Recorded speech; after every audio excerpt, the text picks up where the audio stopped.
Okay, so yeah, we thought we'd start off today with something I'd thought the other day, and I wrote it in my journal. As opinions proliferate, it feels like you need to burden your brain with them as part of knowing about the world. So any thoughts? Mm. Like I wonder if what you had in mind then was that like you have to as new ideas or opinions, like you said, one like you kind of have to consider each and every one of them. And Yeah. Well, I and mean, that's opinions why it's them. like difficult. Yeah. Yeah. What do you mean, like considering there's a lot of opinions or considering them carefully is a lot of work mentally? Thought of both, just that there's so many opinions. Mm, Everyone has one, like that saying goes. And then when you think about those opinions, maybe the deeper thinker might want to consider whether there's like validity or like truth to those mm, opinions. And yeah. then that's a whole process in itself, Mm, which takes up a lot of time mm-hmm, in some cases. And mm-hmm, it is kind of like an intellectual burden, I can see. yeah. Yeah, Sam Harris has talked about some variation on the saying. I don't know where it comes from, but the a lie can make its way half across the world while half around the world while the truth is still putting its pants on. But yeah, lies or half truths or opinions or that are, have various Mhm. levels of veracity, yeah, proliferate on social media and Mhm. yeah, stay there and are propagated Mhm. through retweets or reshares and things. Mhm. But I think another part of that idea that I wrote down is that you feel like you have to, like you feel like it's important. I mean, one thing is nowadays people's opinions are written down and they're copied, by being retweeted and everything, Mhm. uh, shared. So it's I not the mean, same as before when one person said one thing and just whoever was within earshot, that's it. But now it's like they proliferate, and we're not even talking about bots and things. Mhm. But then so there's this idea that that matters, that those things matter, you know. Mhm. But I want to find a way to make them not matter so much because the truth matters just as much as it always has. And it's as tricky and as difficult to understand and to come to terms with as it always has been. In fact, even more so now, maybe with science, I think, being in some tension with sort of spiritual truth.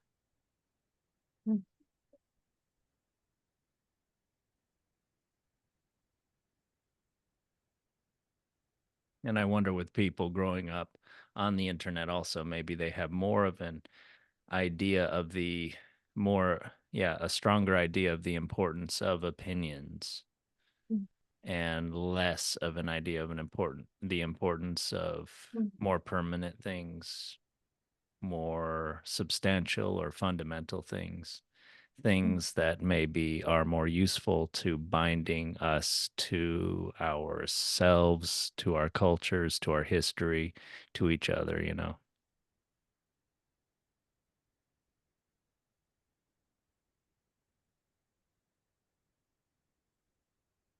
And they become more selected based on individual Mhm. whims or what you're presented with first, and then Mhm. there's psychological biases and things that Mhm. come into play. There's just less of an orientation maybe to, yeah, something a little more substantial and maybe happiness inducing. Mhm. Yeah, like you put it that way. It seems like social media, that's all what it is about. Just people saying whatever they kind of want, or just just kind of self-centered, or it's just about what your opinions are. I don't know, whatever you want to talk about. Yeah, it's maybe kind of staccato and obviously kind of tribalistic Mm, with, as people sometimes go down rabbit holes or they get argumentative. They're not trying to learn or grow. I mean, that's different than we also nowadays have like a lot of conversations on podcasts and things that are maybe a little bit more deep than the what we had before on broader media. But yeah, most social media opinions and things are sort of, yeah, more off the cuff or staccato, mhm. not linked to like a deeper conversation.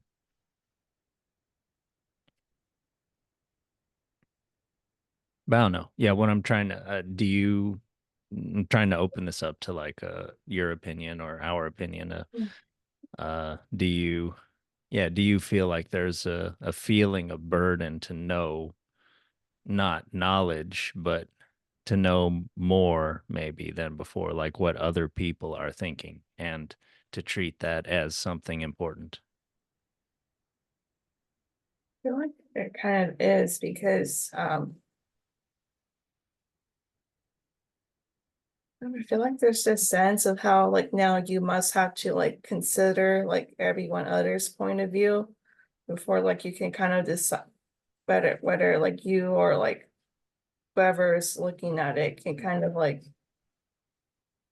determine like make determinations of whatever your own thought or opinion is. Uh Someone has to that's know that you've considered various opinions before they'll know whether how to weigh the yeah, I opinion that don't you just said.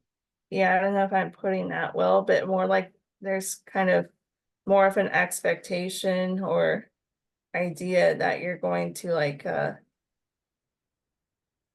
you're going to Consider it. just Is it more like yes. they value your opinion based on how it sort of is clued into other opinions as opposed to principles or knowledge or even experience? Mhm. Yeah, I think something like that. Mhm. There is maybe in the Yeah. absence of common common beliefs or common knowledge, there is maybe just what is there to anchor your thoughts, what conventions are there to Mhm. have commonality with other people that you're talking with, and Mhm. that would be common opinions Mhm. if there aren't other things that are held in common.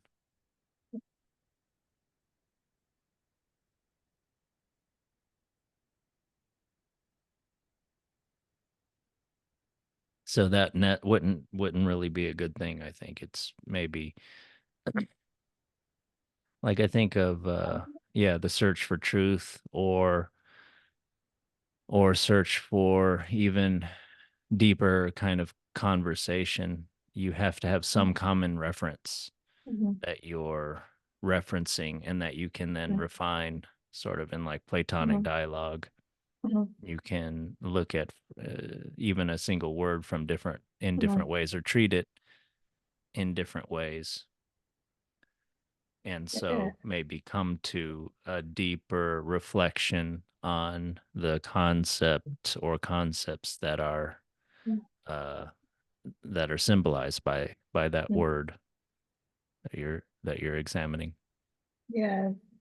I feel like that's what's kind of missing, like that common ground that everyone can kind of refer to. And now there's these dozens of opinions and ideas of like what truth is. And because of that, like, yeah, so it says it just feels a lot more burdensome because you have to kind of go through each one by one, to kind of, I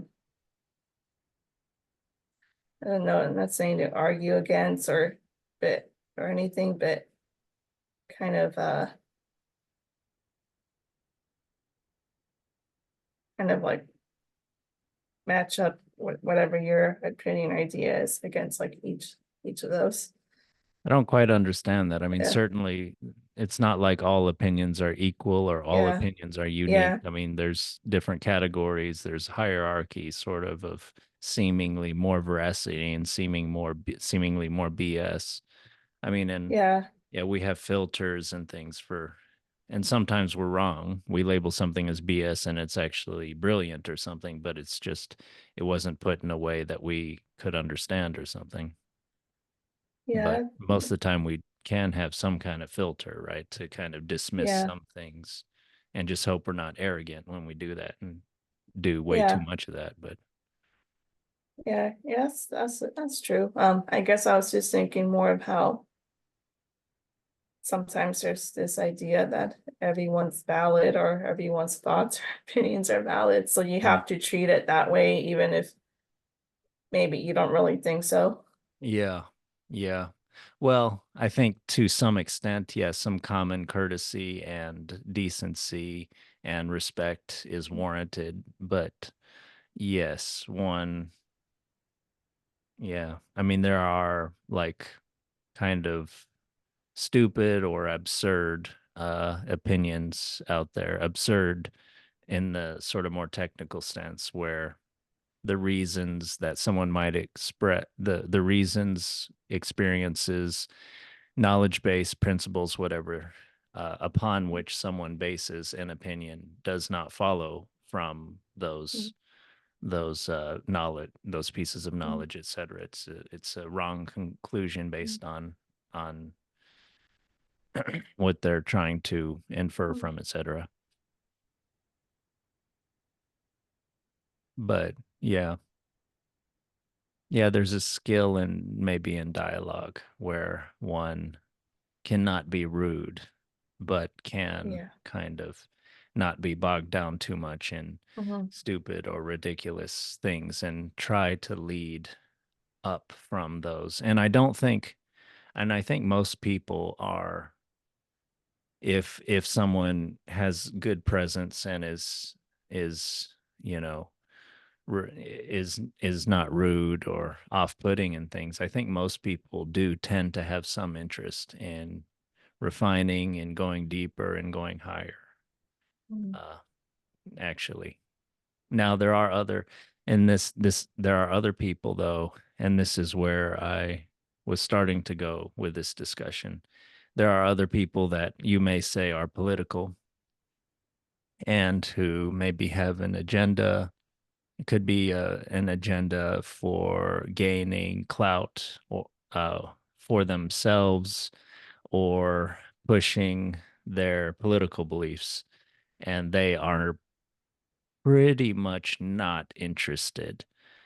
I'd like to think more about that maybe, but I think what I'm thinking now is they're pretty much not interested in going deeper, even if someone is like patient, kind, intelligent, wise, respectful, and skilled in speaking, maybe somewhat Mhm. entertaining. Uh, because yeah, they do have maybe they have something that they're trying to turn the Mhm. discussion towards, no matter which Mhm. way it goes. They're not open to kind of, yeah, they're not open to what is being said at all. So they're just seeing the words, they're seeing the Mhm. emotions and the ideas, and they're looking to Mhm. turn the situation to their advantage. Mhm. It's not like an open conversation to them. It's a contest. Yeah, something like that to them. So I would say, yeah, there is I think most people can be less egotistical and and are to some extent interested in going deeper, higher, etc., with a Mm, conversation with like the right with the person with the right skills, except maybe political people. mhm, And that's where, I mean, I don't know, I'm influenced by Plato's Republic, mhm, but there is kind of a dichotomy there between like sort of philosophical and spiritual advancement and connection and politics. mhm, And I think Plato tries to make that explicit from the beginning by like there's two people having a conversation that they seem like they're interested in as they're walking. I am I assuming they have a conversation? Surely they're talking. Socrates is portrayed as like always talking and dialoguing and challenging and all that stuff. And and then they're accosted by a group of people, and then Socrates says when they sort of order him to wait and order him to come with them, he sort of proposes that, well, I could persuade you of something else. But then they said, well, if we don't listen, uh, how you can't persuade us. And they've already established that, look how many of us there are and how many mhm, of you there are, only two. And so, yeah, that may be kind of, he's, there is a, there is a deep point about, yeah, the weakness maybe of philosophy, spirituality, etc., compared to politics. And in that dialogue, they try to establish a regime in speech where philosophy will be able to rule. And there's also sort of, it seems like they also kind of find that it would be very hard, if mhm, not impossible, or not necessarily impossible, but very, very hard. mhm, And so it seems like they're making a point about the tension between, yeah, mhm. philosophy and politics. Yeah, because I guess presumably if the politician doesn't want to listen, it's because the speaker might reveal some sort of truth or something that gets in the way of their goal or motives. But Hmm. and then like in a system where philosophy rules, like you said, it might be very difficult because maybe it would kind of uh yeah, like kind of get in the way of a politician's personal goals or motives, I guess. Yeah, Uh, is that what it's sort of uh I think getting this is, at? yeah, what it's Yeah, sort of talking about. Yeah. yeah. Yeah. And I do think we have in history we have many wise leaders, many really good leaders, but that's not the norm. And then we also have probably more, at least as many, but probably a lot more really horrible leaders.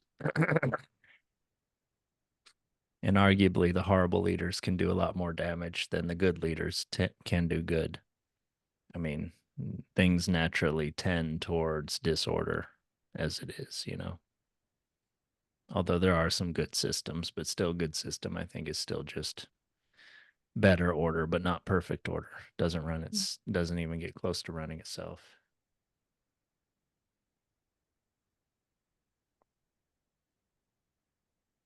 But I think we just always have to fight the good fight within and without, Mhm. maintain hope, be happy, and be pretty good people. Mhm. Well, any more thoughts about this? Yeah, well, I just found it very interesting. Um, Yeah. yeah. Yeah, it's kind of, I think especially as Americans, we tend to want to believe that we can make something perfect, Mhm. something something perfectly pleasant at least. Mhm. But I think a lot of times the way we're raised, Well, I think nowadays sometimes there's this kind of cynical thing. But anyway, like I think as Americans, we often, yeah, kind of gloss over all the details and just kind of Mm-hmm. like, are inveterately optimistic Yeah. about everything, maybe, and but kind of don't understand maybe some of the Mm-hmm. complexity and the contradictions Mm-hmm. in in human reality, Mm-hmm. within reality, within nature itself, Mm-hmm. uh, paradoxes and things. But yeah, yes, I think it's fun to talk about these and to still to still consider them. And yeah, to understand sometimes there are problems that won't be solved. There will be things that will be parts that will be improved, or even the whole can be improved. And it's definitely worth trying, but it's important to know, yeah, that yeah, things are much more complex maybe than we Mm-hmm. in our optimism realize. Okay, well, until next week. Mm-hmm.